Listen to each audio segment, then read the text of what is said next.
Hello Year 9 and welcome to this presentation on engineering at Turner Free School. Now hopefully it's fairly obvious that I will not be your engineering teacher next year. We are currently in the middle of a really exciting nationwide recruitment drive to find the very best engineering teacher we can for you. So I am just stepping in the meantime until they arrive.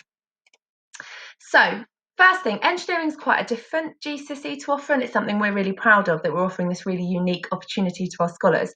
So I thought it would be helpful to start with a little bit of a brief about what sets engineering apart from sort of the other STEM subjects such as science and maths. And I think this quote sums it up really nicely, which I'll just give you a second to read. I think what it gets at is it's that concept that engineers are problem solvers. They are practical people that want to improve the world around them. Engineers take problems and they think, right, I think I can fix that. And not only do they try and fix it, they try and fix it in the most efficient, cost-effective way possible. Or they take something and they think, actually, I think we could do that better. And I think that's a really interesting sort of industry to work within. So what kind of people are drawn to engineering and what kind of skills might you develop? So as we sort of said, the sort of core mindset of an engineer is, that's a problem, I can fix it, or that's not very good, I think I can do that better. And in order to do that, an engineer has kind of got several sort of mindsets. They are problem solvers and they're problem finders. They are adaptive, so they might take something and think, actually, I think I could use that in this way, I could do that. They're able to visualize things, they can think things through in their heads. They're constantly trying to improve things.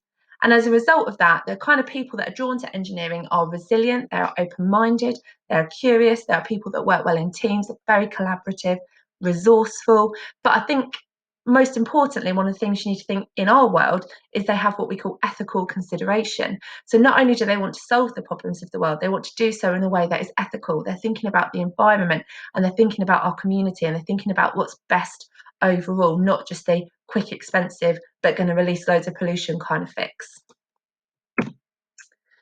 So obviously there are endless jobs that you might go into with engineering qualifications. It's actually the fastest growing industry in our sort of global market at the minute. I'll give you a minute to have a look at kind of the top 100 jobs in engineering. I think there's some really interesting ones there that perhaps you might not think of. So I'll pull out, for example, disaster relief specialist. So sort of going to these countries that are in crisis and actually creating things that are going to make their lives better. So, for example, one of the girls that I went to university with, she is now a water purifying specialist. So she goes to really remote parts of the world where they haven't got access to free water, and she's built this solar powered water purifier, and she goes and builds them in different remote villages, and then she teaches the village how to look after them and how to maintain them. There are other interesting jobs here as well, like climate engineer. There's opportunities to be involved in the medical profession, so sort of medical imaging engineer, endless opportunities really. So I think one of the things that was really important to me when I was considering my GCSEs is setting myself up for a career where I didn't necessarily have to move away in order to pursue that career. And I think it's really important to highlight how many engineering opportunities there are locally. Obviously, we've got, the port in Dover and we've got Eurotunnel, but actually locally we are host to many different engineering companies that are world leaders in what they do. So if you'd like to, you can take a moment to pause the video and have a look at all the different engineering companies that we have locally.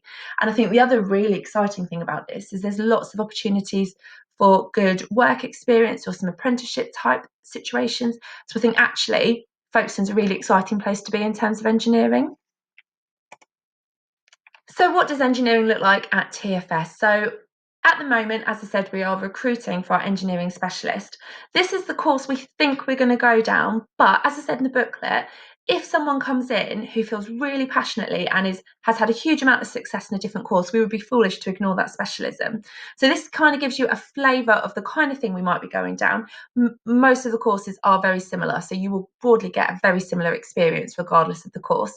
So this is GCSE AQA. What I think we like about this, if you look down the different units, these are really practical, hands-on engineering units. Things like practical engineering skills, systems, engineering, manufacturing processes. These are really hands-on. And I think it's important to highlight to you guys that you'll be the first ones in our new building using our dedicated engineering workshop. This exam is actually really unique because it's one of the very few GCSEs that does still have quite a significant coursework element. So 40% of this is a coursework. And actually, this coursework is really exciting because what they do at the end of year 10, they give you a problem to solve. They call it a brief. So they send it out to all the schools and it is a problem. And you've then got for your coursework to build something, so design and build something that will solve that problem. So really experiencing what life as an engineer would be like. So, as I sort of alluded to before, engineering is quite a unique course to offer. And I know for some of you, it might feel like, oh, I'm not quite sure if this is what's best for me. So, I've highlighted on the following few slides a few pages that you might want to look at. You can explore a little bit more to see if engineering's something that might be good for you. So, we've got tomorrowsengineers.org.uk/quiz. That will take your strengths and weaknesses, your passions and your interests, and it will suggest a suitable career for you that combines engineering and the things that you feel passionate about. We've also got this is engineering.org.uk, again showing the real breadth of careers that you can have as an engineer. I want to end on 10 great reasons to become a scientist or engineer. I thought I would be remiss if I didn't sneak science in there somehow. Thank you very much for listening, everyone. If you've got any questions, please don't hesitate to get in touch.